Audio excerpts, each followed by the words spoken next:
Assalamualaikum warahmatullahi wabarakatuh. Innal hamdalillah nahmaduhu wa nasta'inuhu wa nastaghfiruh wa na'udzu billahi ta'ala min shururi anfusina wa min sayyiati a'malina. Man yahdihillahu fala mudhillalah wa man yudlil fala hadiyalah. Wa ashhadu an la ilaha illallah wahdahu la syarika lah wa ashhadu anna Muhammadan abduhu wa rasuluh. Ya ayyuhalladzina amanu taqullaha haqqa tuqatih wa la tamutunna illa wa antum muslimun. Ya ayyuhan nasu taqu rabbakumul ladzi khalaqakum min nafsin wahidah wa khalaqa minha zawjaha wa batha minhuma rijalan katsiran wa nisaa wattaqullaha alladzi tasaaluna bihi wal arham innallaha kana 'alaikum raqiba. Ya ayyuhalladzina amanu taqullaha wa qulu qawlan sadida yuslih lakum a'malakum wa yaghfir lakum dhunubakum wa may yuti'illaha wa rasulahu faqad faza fawzan 'azima. Amma ba'd. Fa inna asdaqal hadithi kitabullah wa khairal hadi hadi Muhammadin sallallahu alaihi wasallam wa syarrul umuri muhdatsatuha wa kullu muhdatsatin bid'ah wa kullu bid'atin dhalalah wa kullu dhalalatin finnar. Ma'asyiral muslimin, ikhwani fillah wa akhwati, bapak-bapak dan ibu-ibu rahimani wa rahimakumullah.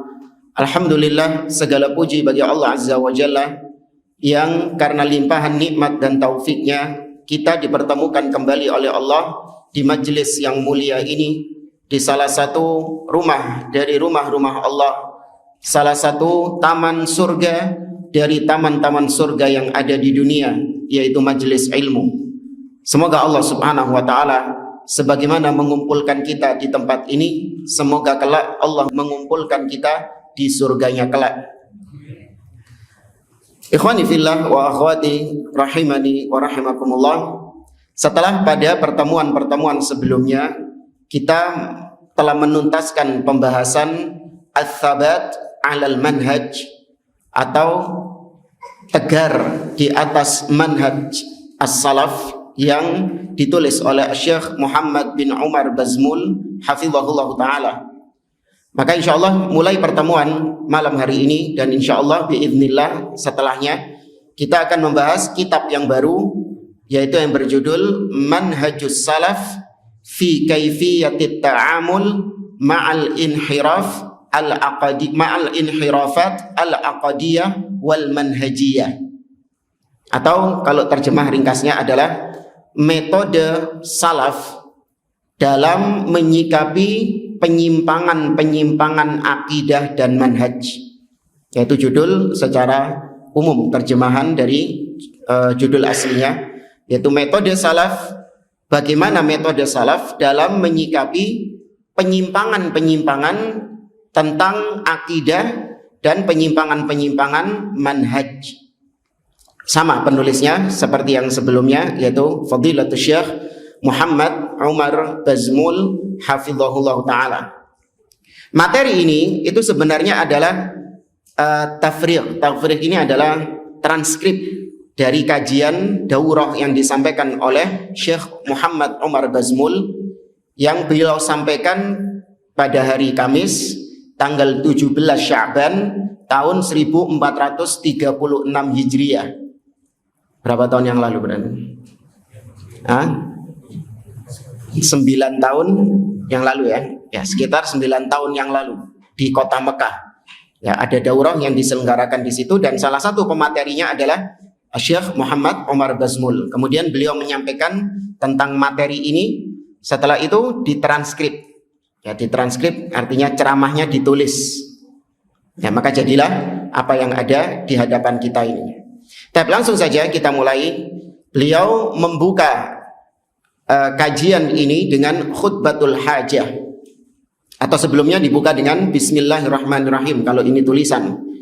Kemudian beliau menyampaikan khutbatul hajah, innal hamdalillah dan seterusnya, karena ini memang merupakan di antara kebiasaan Nabi Shallallahu Alaihi Wasallam.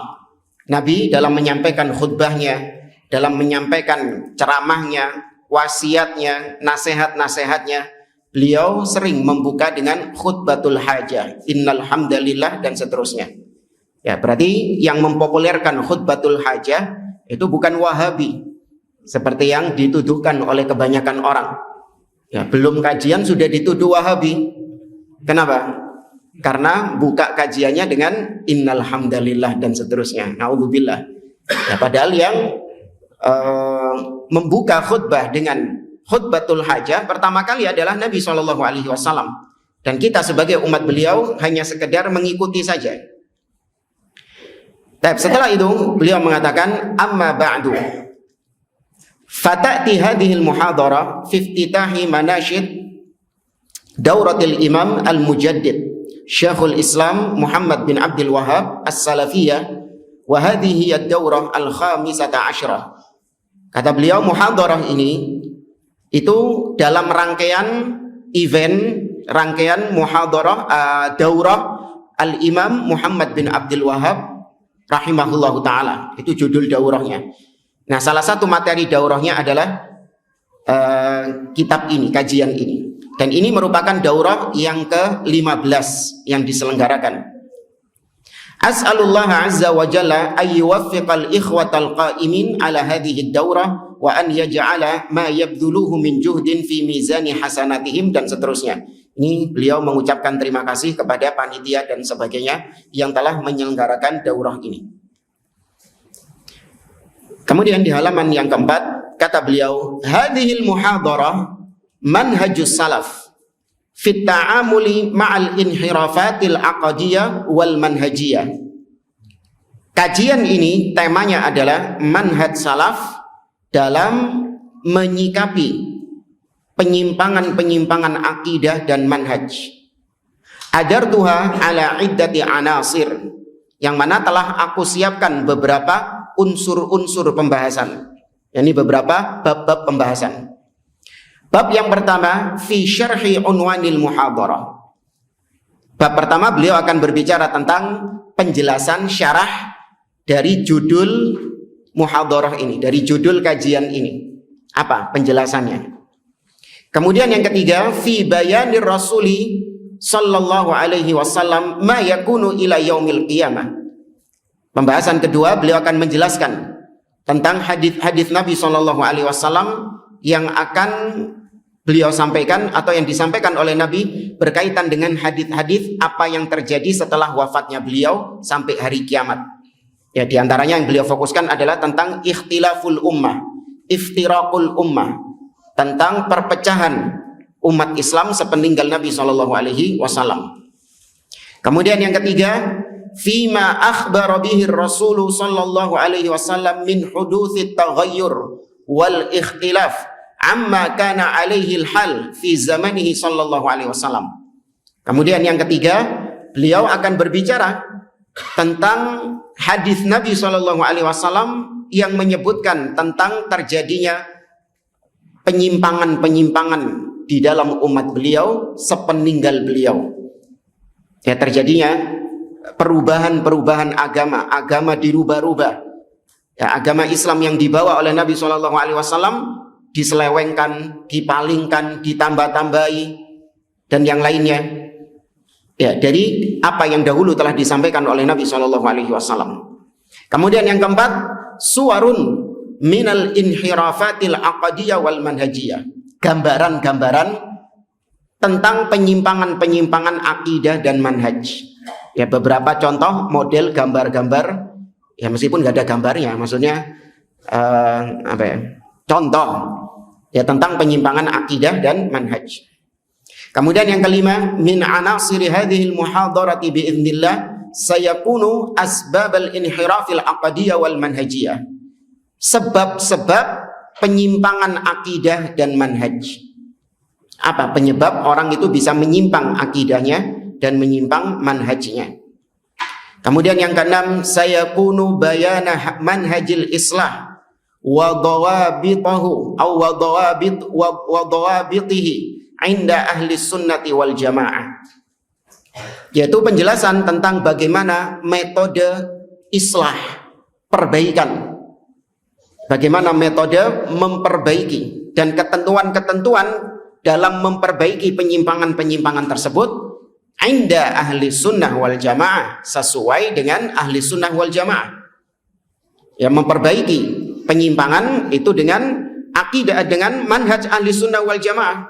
Nggak boleh seseorang memperbaiki dengan selain dari ahli sunnah wal jamaah. Itu bukan malah memperbaiki, justru semakin menyesatkan, semakin menyimpang.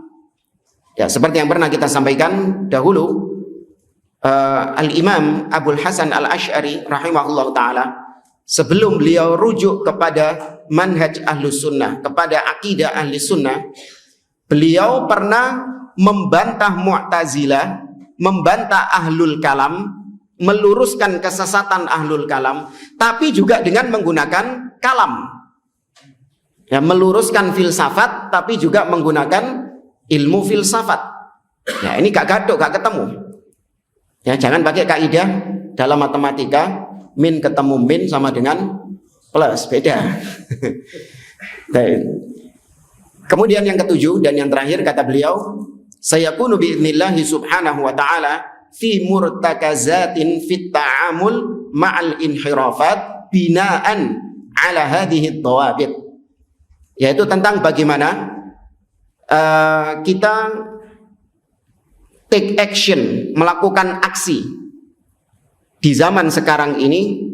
Bagaimana kita menyikapi kalau kita mendapati ada penyimpangan-penyimpangan akidah dan manhaj. Bagaimana sikap kita, perbuatan kita, lisan kita, apa yang akan kita lakukan sesuai dengan yang disebutkan di poin sebelumnya, yaitu sesuai dengan pemahaman para as-salaf, sesuai dengan manhaj para as-salaf. Tapi langsung saja masuk ke bab yang pertama, al-unsurul awal, ya, di halaman yang kelima. Ini kitabnya ringkas, mungkin sekitar 39 halaman. Ya, sekitar 39 halaman. Sudah dikurangi cover sama, belum dikurangi cover sama muqaddimah tadi. Bab yang pertama, syarhu unwanil muhadharah, tentang syarah penjelasan dari judul kajian ini. Nahnu naqulu fil muhadharah, kita mengatakan judul kajiannya adalah manhajus salaf fit ta'amul ma'al inhirafatil aqdiyah wal manhajiyah. Ya, judulnya tadi, metode salaf dalam menyikapi penyimpangan-penyimpangan akidah dan manhaj. Hainama yastami'ul insanu lihadzal unwana ya'ti fi dhihnihi su'alan. Ketika seseorang mendengar judul ini, maka akan muncul dalam benaknya dua pertanyaan. Wallahu a'lam, antum juga ada dua pertanyaan ini apa enggak? Apa antum ketika membaca, mendengar judul ini, pertanyaan apa yang muncul bagi antum? Ya dulu kitab. Jangan, ini secara umum. Kenapa? Penyimpangan akidah. Bagaimana penyimpangan akidah tersebut? Nah, bagaimana penyimpangan akidah itu? Dan juga bagaimana penyimpangan apa tadi? Akidah dan manhaj. Ya, itu pertanyaan disebutkan oleh beliau. Apakah ada perbedaan antara penyimpangan akidah dengan penyimpangan manhaj? Kenapa kok harus dibedakan antara penyimpangan akidah dengan penyimpangan manhaj? Nah, itu pertanyaan kedua. Pertanyaan pertama tadi disebutkan sama beliau, yaitu kenapa harus manhaj salaf? Ya, limadha manhajus salaf? Opo kok kudu ati manhaj salaf dalam menyikapi penyimpangan ini? Ya, kenapa nggak pakai metode kita sendiri? Kenapa kok harus niru mereka, niru para salaf dalam menyikapi penyimpangan-penyimpangan? Kenapa nggak kita bergerak sendiri, kita sikapi sendiri sesuai dengan apa yang umum berjalan? Ya. Yang kedua tadi, hal hunaka farqun bainal inhirafil aqdi wal inhirafil manhaji amla? Apakah ada perbedaan antara penyimpangan akidah dengan penyimpangan manhaj atau tidak ada perbedaan? Dan maka dijawab oleh beliau, fanahnu naqul, maka kita mengatakan nahnu nahtaju fi kulli waqtin ila ma'rifati ma kana alaihi salafus salih. Kita, kata beliau, sangat membutuhkan, ya, di setiap waktu kita butuh mengetahui tentang bagaimana manhaj para salafus salih. Itu kebutuhan primer kita, jemaah. Lebih daripada kebutuhan makan dan minum kita. Karena nanti akan disebutkan manhaj salaf adalah jalan keselamatan. Ya, manhaj salaf adalah jalan menuju surga Allah Azza wa Jalla. Maka kita setiap saat butuh untuk mengetahui manhaj salaf. Linasira alaihi, agar kita bisa menempuh jalan mereka, agar kita bisa berjalan di atasnya. Li anna sabilas salafis salih tariqus salafis salih huwa sabilun najat. Ini kata beliau, karena jalannya para salaf, metodenya para salaf itu adalah jalan keselamatan. Ya, maka selain manhaj salaf itu berarti kebinasaan, kesesatan, kehancuran. Ya, jalan keselamatan ada pada manhaj salaf. Nah, di sini pernah kita sampaikan, ketika kita mengatakan bahwasanya manhaj salaf itu paling benar, selain manhaj salaf menyimpang, muncul orang-orang di luar sana yang menuduh kita sok suci, sok paling benar, pemegang kunci surga. Ya, salafi itu katanya sing duwe kuncine swarga. Ya, yang lain dianggap sesat, dianggap neraka, deetok sing mlebu surga. Merasa sok paling benar, merasa sok paling suci. Ini yang mengucapkan demikian bukan hanya orang-orang awam, tapi juga keluar dari orang-orang yang dianggap sebagai ustadz. Akan ada ustadz salafi yang mantan salafi tobat mengucapkan statement demikian. Salafi itu keyakinannya merasa paling benar. Selain mereka dianggap sesat, dianggap masuk neraka. Cuman mereka tok yang paling benar. Ya, maka dibantah oleh para ulama. Bedakan antara kita mensucikan, memvonis, memastikan benar jalannya, manhajnya, dengan kita memvonis individu-individunya. Itu beda. Al-maksum, kemaksuman, artinya yang gak mungkin salah, pasti benar. Itu apanya? Manhaj salafnya atau salafinya?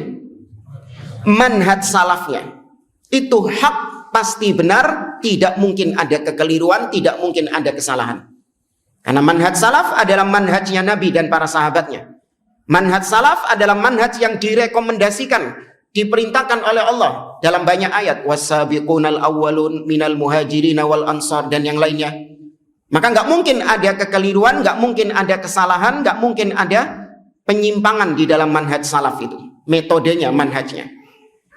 Adapun individu-individunya, orang-orang yang menisbatkan diri kepada manhaj salaf, orang-orang yang mempraktekkan agama dengan pemahaman para salaf, bisa salah enggak? Bisa, bukan bisa lagi, sangat bisa salah. Kullu bani Adam khata'. Ya, sangat bisa salah. Ya. Nah, kesalahan-kesalahan tersebut tidak boleh disandarkan kepada manhajnya. Awas. Kesalahan yang dilakukan oleh oknum-oknum salafi nggak boleh dinisbatkan kepada manhaj salafnya. Manhaj salaf berlepas diri dari kekeliruan-kekeliruan yang dilakukan oleh individu-individunya. Jangan terus bilang, oh manhaj salafi itu ternyata ini mereka itu suka minum khamr. Manhaj salaf itu menghalalkan khamr. Loh kok bisa? Iya, saya punya teman salafi dia, tapi sukanya minum khamr. Loh ya apa sih? Ada nggak orang-orang kayak gitu? Ada, menisbatkan kekeliruan, kesalahan oknum disandarkan kepada manhajnya. Ini salah. Sebagaimana kita katakan Islam ya sebagai sebuah agama, Anda yakin nggak Islam sebagai satu-satunya agama yang hak? Atau Anda ragu? Mungkin ada selain Islam yang benar? Nggak boleh, ini termasuk pembatal keislaman. Ya, Anda meyakini bahwasanya Islam sebagai sebuah agama, doktrin agama, itu adalah satu-satunya agama yang diterima sama Allah. Innad dina indallahi al-Islam. Wa may yabtaghi ghairal islami dinan falay yuqbala min wa huwa fil akhirati minal khasirin. Barang siapa yang mencari agama selain Islam, maka tidak akan diterima sama Allah, dan dia di akhirat menjadi orang-orang yang merugi. Ya, maka Islam agama yang hak. Selain Islam pasti batil. Setuju ya, Mas? Ya, manhaj salaf adalah manhaj yang paling hak. Selain manhaj salaf pasti batil. Setuju? Setuju. Muslimnya, orang yang beragama Islam, apakah pasti hak? Nah, belum tentu. Ya, ada kekeliruan, ada kesalahan, ada kebatilan yang ada padanya, ada error yang ada padanya. Namun errornya seorang muslim, kekeliruan, kesalahan seorang muslim tidak boleh disandarkan kepada Islamnya. Islam berlepas diri dari setiap kekeliruan-kekeliruan yang dilakukan oleh seorang muslim. Sebagaimana manhaj salaf berlepas diri dari setiap oknum-oknum salafi yang jatuh dalam kesalahan dan kekeliruan. Nah, kemudian ketika kita mengatakan bahwasanya pemahaman agama saya lebih baik daripada pemahaman agama Anda, itu bukan dalam rangka mensucikan diri kita, menganggap diri kita lebih baik daripada orang tersebut. Contoh, antum misalnya ketika mendapati ada seorang kafir, ya, orang kafir non muslim, apakah salah kalau Anda mengatakan bahwasanya agama yang saya anut itu lebih baik daripada agama yang dia anut? Salah? Apakah terus kemudian ketika Anda mengatakan seperti itu berarti Anda sudah memvonis diri Anda suci dan pasti surga? Tidak. Yang Anda vonis apanya? Agamanya, bukan diri Anda, bukan agamanya. Sebagaimana juga ketika Anda memvonis dia, jalanmu salah, agamamu keliru. Yang kita vonis adalah agamanya. Adapun orangnya, wallahu a'lam, belum tahu, mungkin bisa saja nanti di akhir hidup dia tobat kepada Allah, masuk surga. Ya. Maka demikian juga dengan seorang ahlus sunnah, seorang salafi yang di atas manhaj salaf, itu enggak masalah dia mengatakan bahwasanya akidah yang saya pegang, manhaj yang saya yakini itu lebih hak, lebih baik daripada manhaj atau akidah yang kau yakini. Nah, ini orang-orang yang kemudian menuduh kita apa? Sok suci, sok paling benar, selain mereka dianggap salah. Karena nggak memahami itu antara memvonis manhajnya dengan memvonis orangnya. Kita nggak boleh memvonis diri kita suci, jamaah. Meskipun kita bertahun-tahun di atas manhaj salaf, nggak boleh kita menganggap bahwasanya kita sudah pasti dijamin surga. Ya, sedangkan yang selain kita sudah pasti divonis neraka, nggak boleh.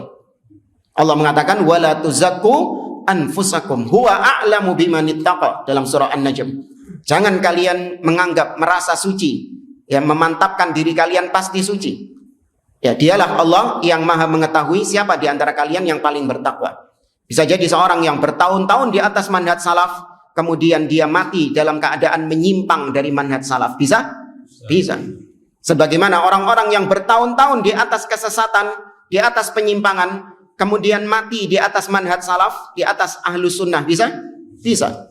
Kata Nabi SAW, inna ahadakum la ya'mala bi'amali ahlil jannah hatta ma yakuna bainahu wa bainaha illa dhira' fayasbiqu alaihi alkitab faya'mal bi'amali ahlin nar fayadkhuluha. Ada seseorang, kata Nabi, yang dia ini beramal dengan amalan-amalan penghuni surga, sampai jarak antara dia dengan surga hanya tinggal sejengkal saja sudah masuk surga. Namun ketetapan takdir telah mendahuluinya bahwasanya dia ini memang penghuni neraka, bukan penghuni surga.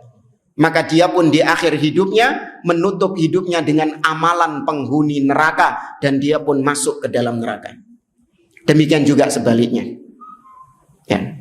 Tapi kalau masih istilahnya masih belum dipahami apa yang kita sampaikan tadi, contoh misalnya dalam kehidupan kita sehari-hari, antara seseorang yang dia ini menjaga pola hidup sehat dengan orang-orang yang tidak menjaga pola hidup sehat.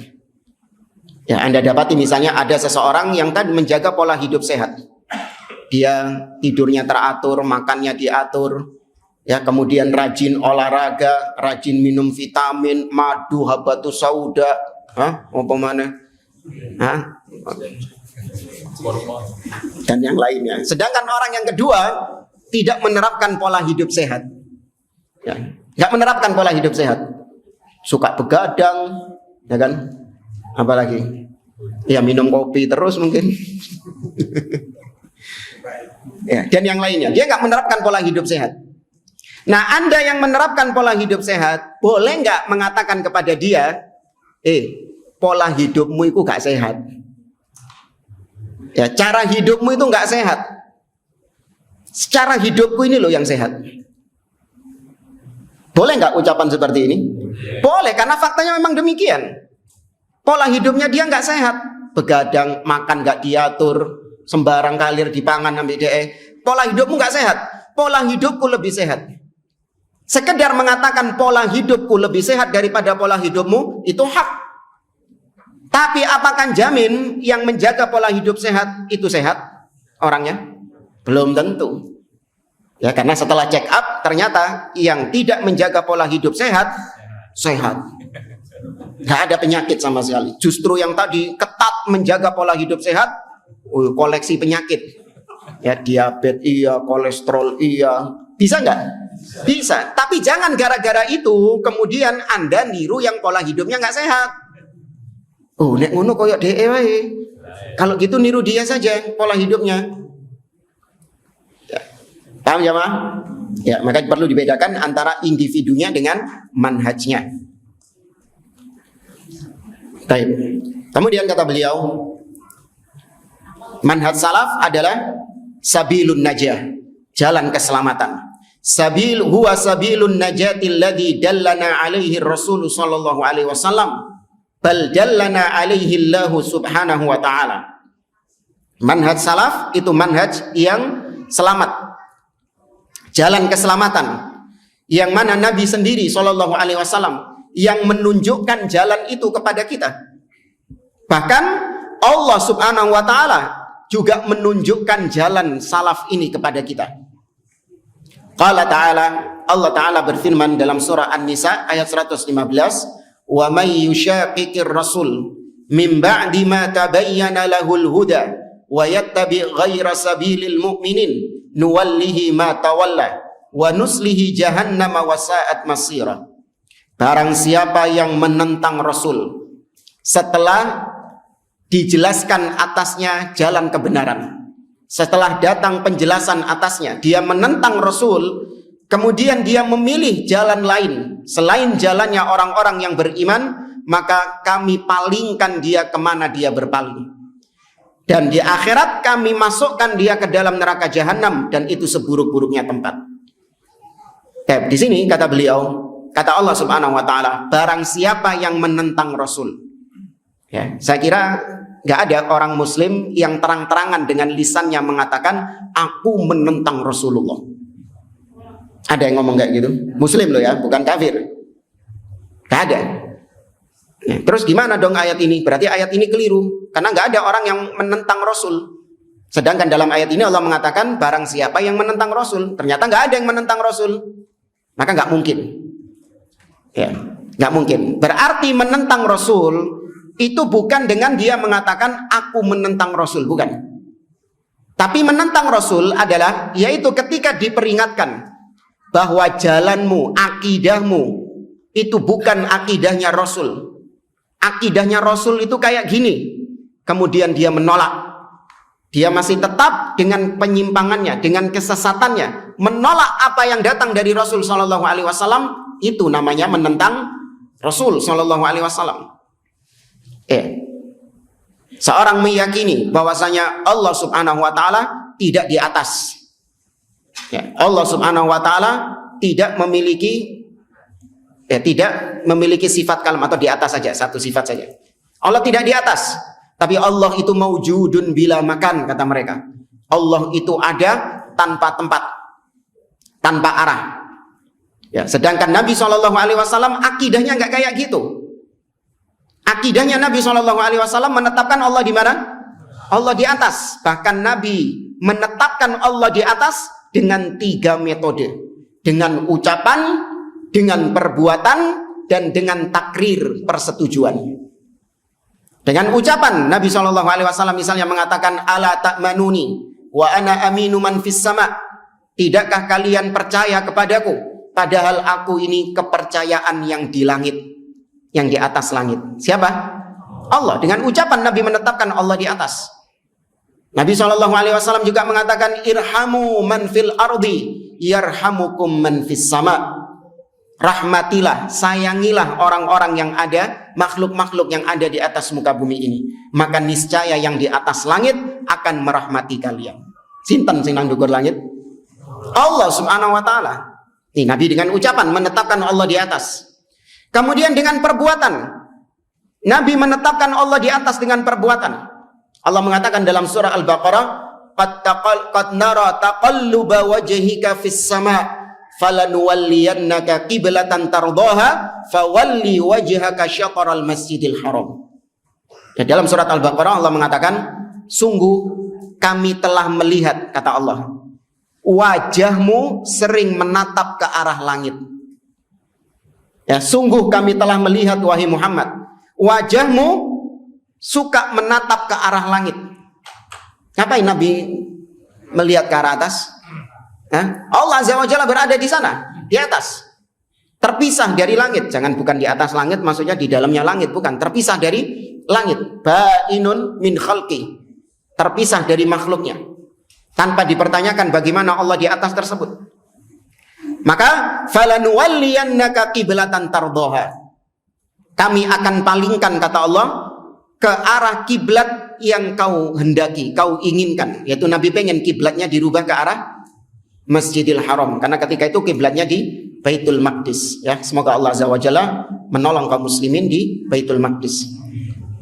Kemudian kata Allah, fawalli wajhaka syatral Masjidil Haram, maka palingkan wajahmu ke arah Masjidil Haram. Kemudian juga ketika haji wada, Nabi SAW mengacungkan dengan jari telunjuknya ke arah atas, seraya mengatakan, Allahumma syhad, Allahumma syhad. Ya Allah, persaksikanlah, ya Allah, persaksikanlah.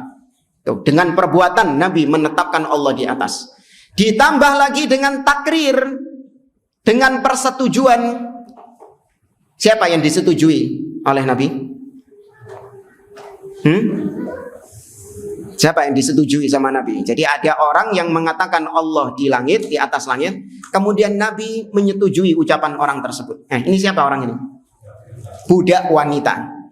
Ya, ketika ditanya sama Nabi, Ainallah, maka sang budak mengatakan, Fis sama, Allah di atas langit. Ya, kemudian Nabi mengatakan, A'tikha fa innaha mu'minah. Bebaskan budak ini karena dia adalah wanita yang beriman. Tuh, ini orang yang tadi meyakini Allah tidak di atas, kita sampaikan, dul, akidahmu itu duduk akidah Nabi. Ini kadang gemes.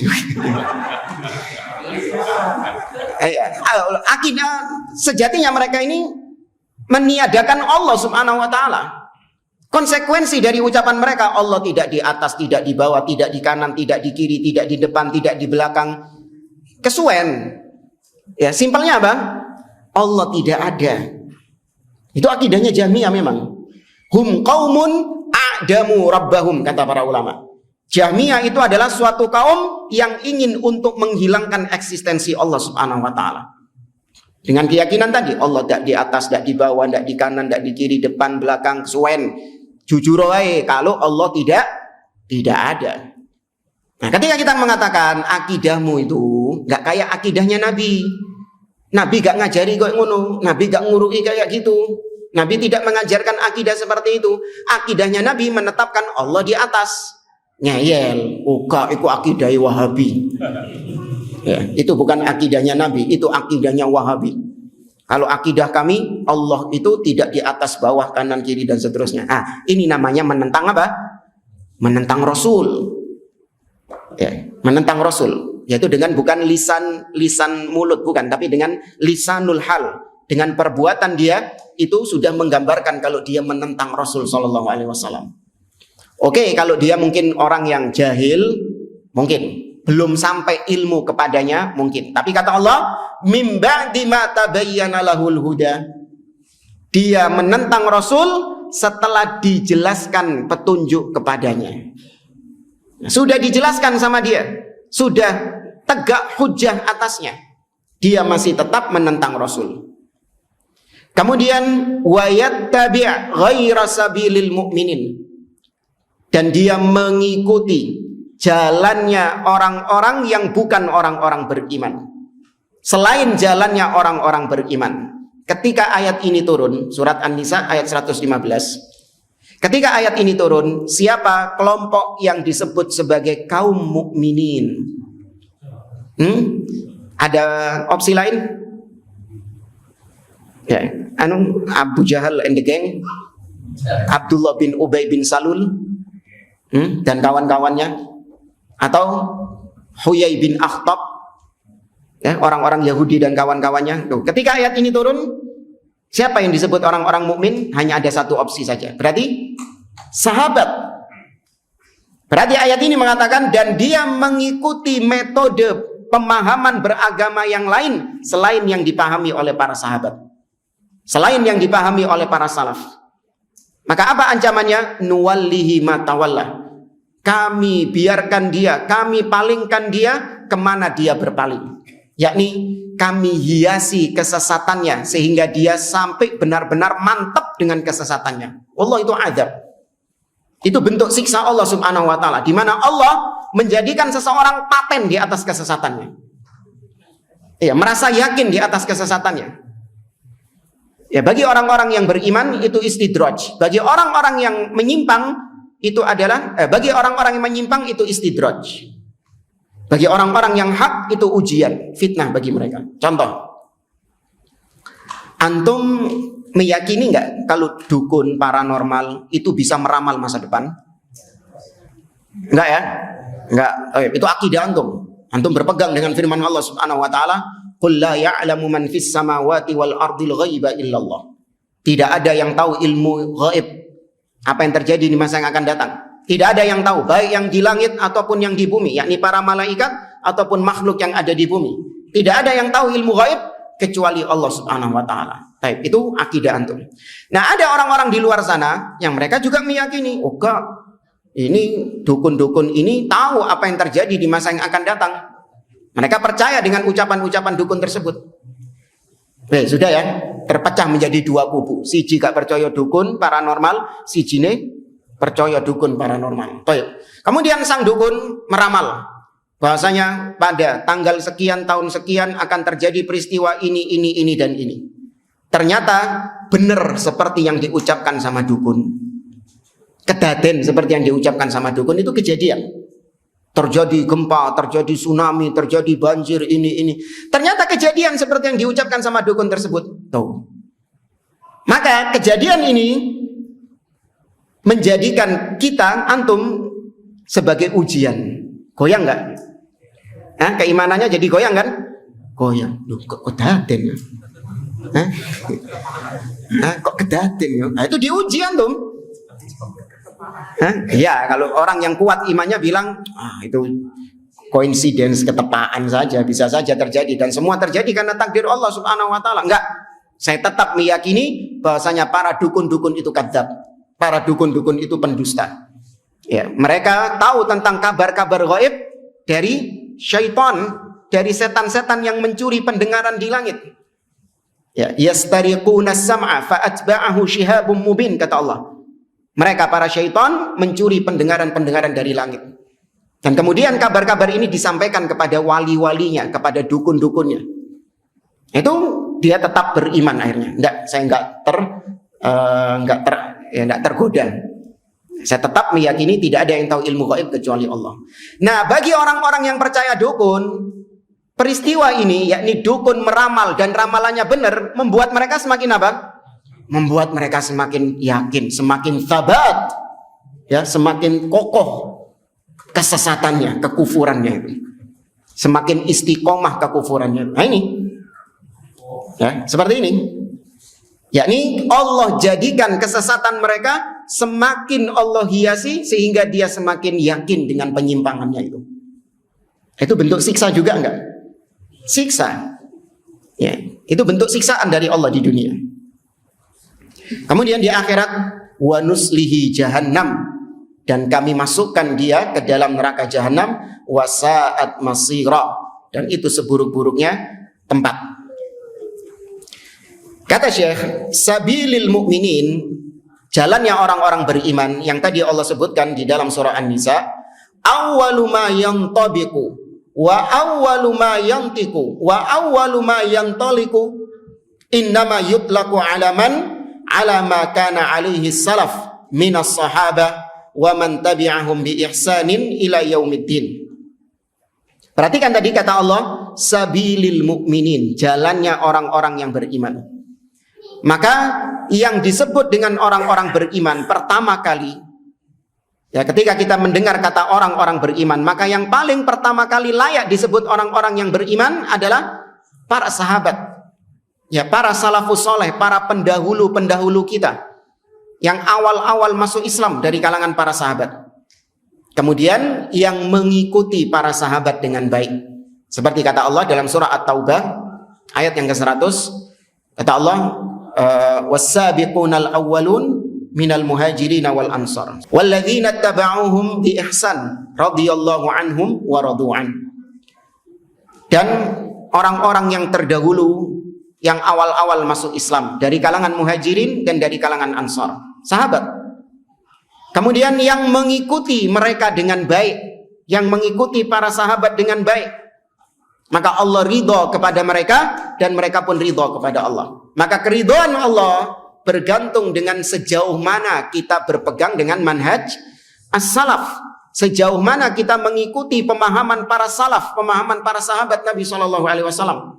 Maka keridhaan Allah tergantung dengan itu.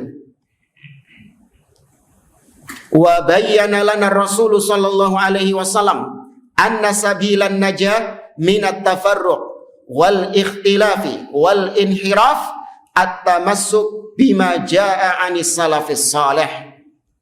Dan Nabi sallallahu alaihi wasallam telah menjelaskan kepada kita cara agar kita selamat dari perpecahan, dari perselisihan, dari penyimpangan-penyimpangan. Cara kita selamat adalah dengan cara kita berpegang teguh dengan apa-apa yang datang, nilai-nilai yang datang dari para salafus soleh, para sahabat Nabi SAW. Ini termasuk di antara sunnatullah. Ya, sunnatullah artinya ya, ketetapan yang Allah tetapkan bagi makhluk-makhluknya. Bahwasanya Allah Subhanahu wa taala menetapkan umat Islam, kaum muslimin terpecah belah, tercerai-berai. Itu sudah ketetapan Allah Subhanahu wa taala. Karena nanti akan disampaikan hadis tentang iftiraqul ummah. Sataftariq hadhil ummah ala 73 firqah kulluha finnar illa wahidah. Umatku akan terpecah menjadi 73, semua di neraka kecuali satu. Maka terjadi enggak perpecahan itu? Terjadi, itu sunnatullah. Memang Allah takdirkan demikian. Tapi kenapa kok Allah Subhanahu wa taala memerintahkan kita untuk bersatu? Wa'tasimu bihablillahi jami'an wa la tafarraqu. Berpeganglah kalian, bersatulah kalian di atas tali Allah, dengan tali Allah, dan jangan kalian bercerai-berai. Ini kalau orang yang enggak paham akidah benar, seakan-akan kontradiksi. Di satu sisi Allah melarang kita tercerai-berai, tapi ternyata Allah takdirkan kita bercerai-berai. Paham maksudnya? Allah melarang kita bercerai-berai, tapi Allah mentakdirkan umat Islam terpecah belah, tercerai-berai. Sama seperti misalnya Allah Subhanahu wa taala melarang syirik. Ya enggak?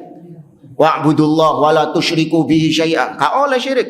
Dilarang sama Allah, bahkan kesyirikan innasyirka la dzulmun 'adzim. Kezaliman yang paling besar. Tapi ternyata terjadi nggak kesyirikan di atas muka bumi ini? Terjadi. Dan terjadinya kesyirikan atas takdir siapa? Takdir Allah Subhanahu wa taala. Loh ya apa sih? Ya, memang syirik gak oleh, ya wis aja ditakdirno. Nah, kan gitu kan pemikiran orang kan gitu kan. Kalau memang nggak boleh bercerai-berai, disuruh bersatu, ya ojo ditakdirno tercerai-berai. Siapa yang bisa jawab?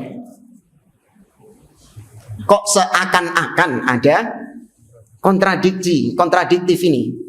Di satu sisi Allah melarang zina, wala taqrabuz zina. Jangan kalian mendekati zina. Ya, innahu kana fahishatan wa sa'a sabila, itu adalah perbuatan yang keji. Allah melarang zina, tapi terjadi perzinahan enggak? Terjadi perzinahan. Dan terjadinya perzinahan karena takdir siapa? Takdir Allah Subhanahu wa taala. Siapa yang bisa menjelaskan secara simpel? Nah, bedakan antara iradah kauniyah dengan iradah syar'iyah. Ada keinginan, kehendak Allah yang sifatnya kauni, dan ada kehendak Allah yang sifatnya syar'i.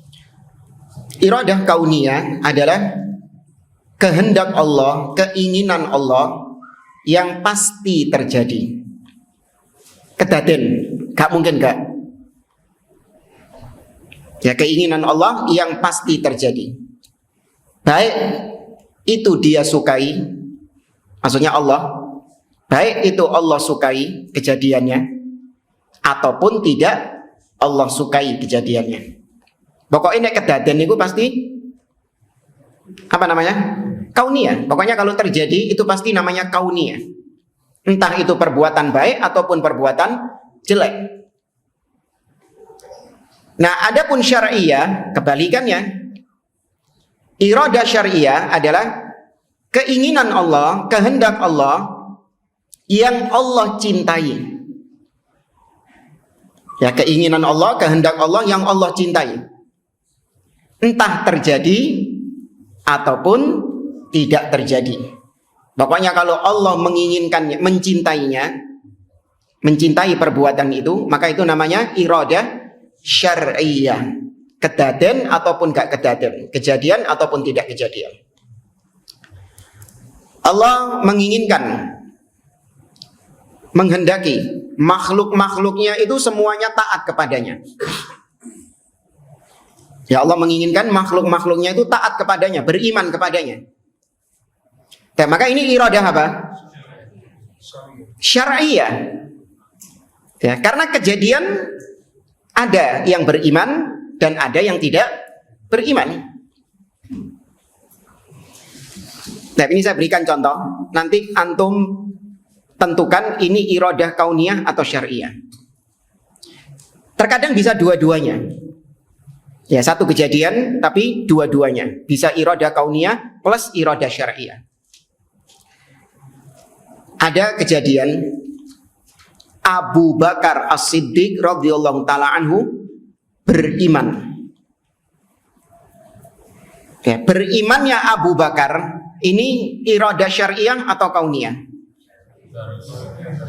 Nah, kauni dan syar'iyah, dua-duanya. Karena ada orang yang beriman kepada Allah. Allah senang nggak? Cinta nggak? Cinta. Berarti itu masuk syar'iyah. Nah, kalau kita lihat sejarah, Abu Bakar memang beriman nggak? Kedaden nggak Abu Bakar beriman? Kedaden Abu Bakar beriman. Berarti itu disebut syar'iyah plus kauniyah.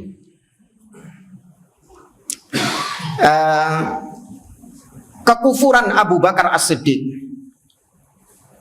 Ya, Abu Bakar As-Siddiq kufur kepada Allah dan Rasulnya. Baik. Ini apa? Syar'iyah atau kauniyah? Kauniyah. Na'udzubillah. Kekufuran Abu Bakar As-Siddiq. Abu Bakar As-Siddiq kafir, murtad, keluar dari Islam. Kalau Anda mengatakan kauniyah, berarti kedaden dong. Naam, barakallahu fiik. Tidak dua-duanya. Paham? Kekufuran Abu Bakar As-Siddiq, Abu Bakar As-Siddiq kufur, murtad, keluar dari Islam. Enggak dua-duanya. Secara syar'i, apakah itu Allah cintai? Tidak. Secara kauni, apakah terjadi? Tidak. Berarti enggak dua-duanya. Selesai. Kau satu. Belum ada contohnya lagi nih, Bu. Sabar. Imanu Fir'aun, keimanan Fir'aun. Keimanan Fir'aun. Fir'aun beriman kepada Allah.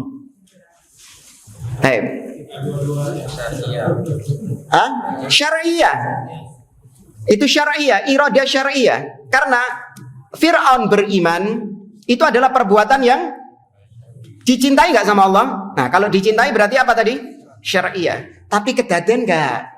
Hak kedaden, maka berarti cuman syar'iyah, tidak kauniyah.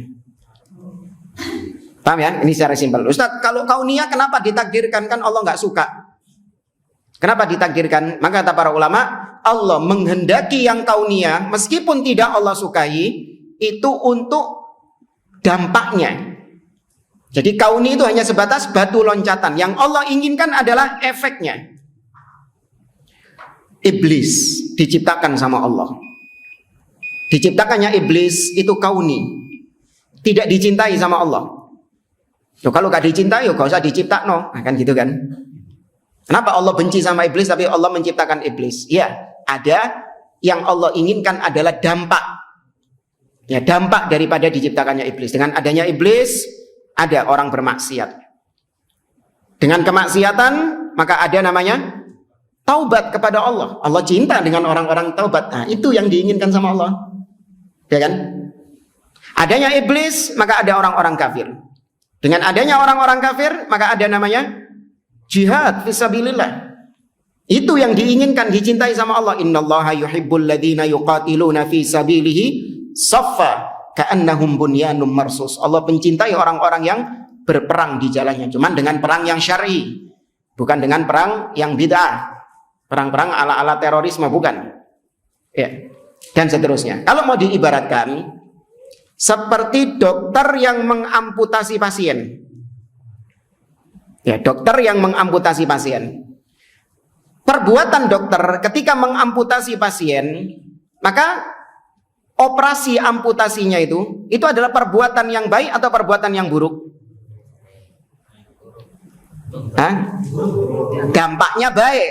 Tapi bagi pasien, amputasi enak apa enggak? Nggak ada yang bilang amputasi itu enak. Jadi pasiennya nganggur-nganggur, apa ya? Amputasi nggak ada kayak gitu itu.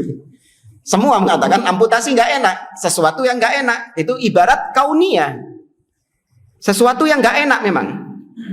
Tapi dampak yang didapatkan dari pasien setelah amputasi itu enak apa enggak?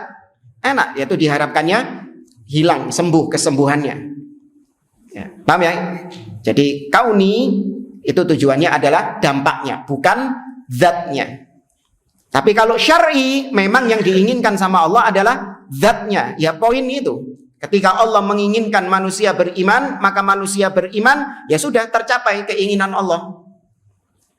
Tapi kalau kauni, enggak. Itu cuma batu loncatan saja. Ya, berarti di sini menunjukkan bahwasanya semua kehendak Allah itu baik atau buruk berarti? Baik. Ya, jangan dianggap ada kehendak Allah yang buruk. Allah mentakdirkan tsunami, kok Allah ini ya sekarang ini Allah mentakdirkan ya kaum muslimin di Palestina dijajah dan yang lainnya. Jangan menganggap ini adalah sesuatu yang zalim dari Allah Subhanahu wa taala, tidak. Ada apa di balik itu? Ada dampak di balik itu yang khair, yang baik. Ya, meskipun harus melalui keburukan terlebih dahulu. Nah, nanti berkaitan dengan hadis perpecahan umat, insya Allah kita lanjutkan pada pertemuan yang akan datang. Wallahu taala alam. Masih boleh tanya jawab. Nah, ibu tadi yang satu ya, karena sudah titik-titik tadi. Ya, ya silakan. Ya. Kalau hubungannya dengan kode dan kode itu tadi yang iroda kaunya sama syafi'iyah. Ya, ini masuk dalam pembahasan takdir. Ya, al-qada dan al-qadar itu adalah dua istilah yang idza ijtama'a iftaraqa wa idza iftaraqa ijtama'a. Dua istilah yang apabila disebutkan secara sendiri-sendiri maka dia maknanya sama. Ya, qadar ya qada ya qadar. Nggak disebut noijenan kalau disebutkan sendirian. Tapi ketika disebutkan secara bebarengan, al-imanu bil qada'i wal qadar, mengimani qada dan qadar. Nah, disebutkan secara berbarengan. Maka kalau disebutkan secara berbarengan, qada punya makna sendiri, qadar punya makna sendiri. Ya. Nah, ini ada khilaf juga di antara para ulama, kadang terbalik-balik juga. Tapi intinya qada atau qadar adalah apa-apa yang sudah ditentukan oleh Allah di Lauhul Mahfuz. Adapun qada adalah perealisasiannya. Ada yang kebalik juga. Ada yang mengatakan itu qada dan yang ditetapkan di Lauhul Mahfuz adalah ada yang mengatakan yang ditetapkan di Lauhul Mahfuz adalah qada, sedangkan yang direalisasikan sama Allah namanya qadar. Ya, ada yang terbalik-balik ketika para ulama menjelaskan, tapi intinya nggak keluar dari itu. Ya, yang ditetapkan di Lauhul Mahfuz, kemudian yang didadekno, direalisasino. Ya. Itu mungkin wallahu a'lam bishawab. Kita cukupkan majelis kita dengan doa kafaratul majelis. Semoga Allah Azza wa Jalla mengampuni dosa-dosa kita. Subhanakallahumma wa bihamdik asyhadu an la ilaha illa anta astaghfiruka wa atubu ilaik. Wassalamualaikum warahmatullahi wabarakatuh.